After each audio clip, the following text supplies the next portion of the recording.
Alright, so this is problem 6.9, which says that a short circular cylinder of radius A and length L carries a frozen-in uniform magnetization M parallel to its axis, and we have to find the bound current and sketch the magnetic field of the cylinder. And this is for L much greater than A, much smaller than A, and approximately A. And then we'll compare it to the bar electret from problem 4.11. So we'll begin by writing the formulas for bound surface currents and bound volume currents. So for surface,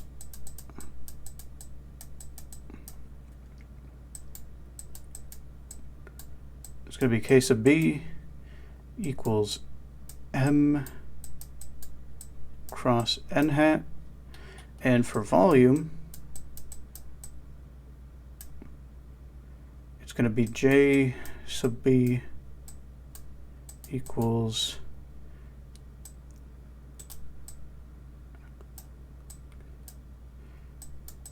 the curl of M. Okay, so we can start by looking at the surface, and the M vector is just M going in the Z direction,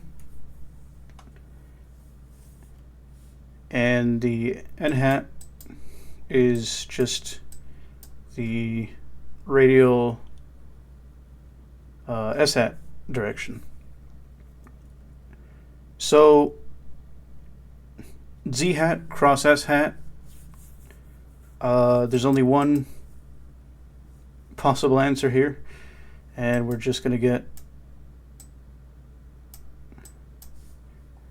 M phi hat. And so that is the so K sub B is going to be going in the phi hat direction.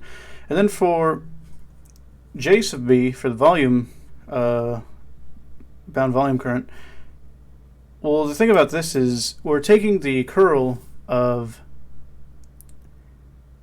M in the Z hat direction. But the thing is, the reason it's just M, it's just a constant, is because we have uniform magnetization. So taking the derivative of a constant is just going to give us 0. So the fact that we're taking the curl of M, we're going to end up with a 0 once all the math is said and done. So all we have to worry about is this, and let's begin sketching the L much greater than A case.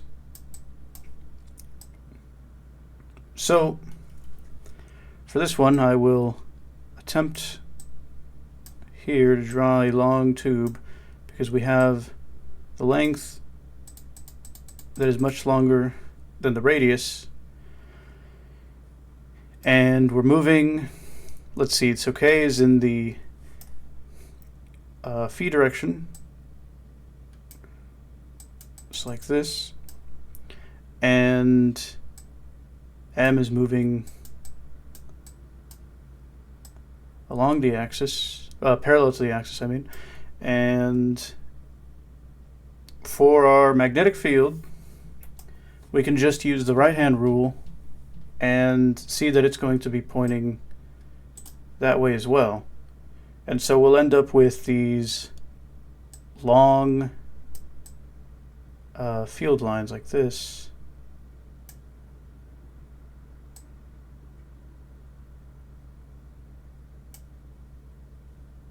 Something like that. You know, with them going like this. You know, looping like this. And this is just a long solenoid. When we look at the case for L much smaller than A, we'll have, oh boy,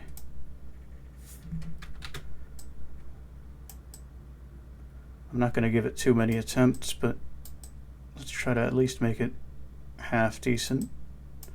Yeah, okay, that's not too bad.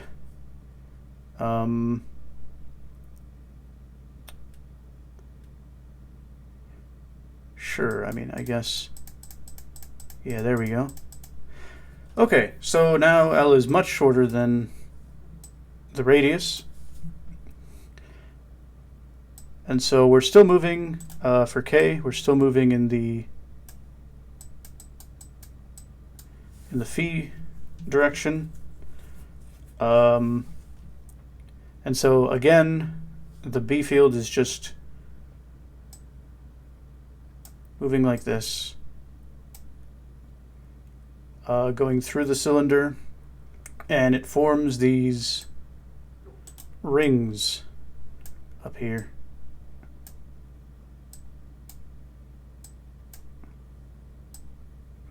And down here, moving in this direction.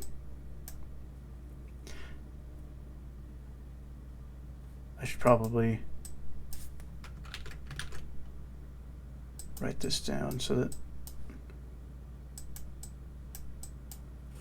you see what it is. So all right, this is analogous to a physical dipole. And finally, for A, approximately L. So I will try to make them seem more or less equal. Here, we'll have something very similar to the first case, with M going that way, K going in the phi direction, and B again. Oh, it's not a very good loop, but moving like this.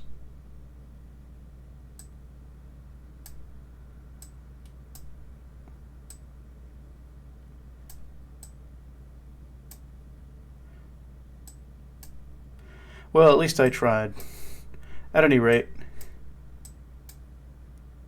looks like they overlap. They shouldn't overlap. So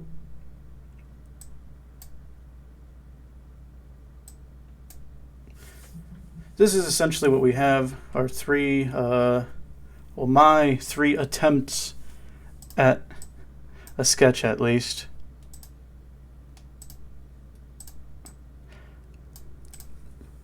And so what does this mean? It asks us to compare it to the bar electret, and I'm not going to solve 4.11 here and sketch them out, but basically if you have done that problem, or you have the solutions to that problem, and you look at them, the difference between them and these is what's on the inside of the cylinder. In this case, the magnetic field moves one way, it moves to the right, inside the cylinder, in each of these cases, and then it moves to the left once it's outside of the cylinder.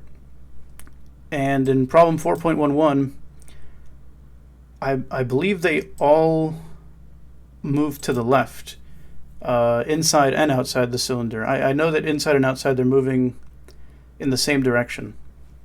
And so yes, I think it's the inside of these cylinders where the magnetic field is actually moving in the opposite direction to what we had for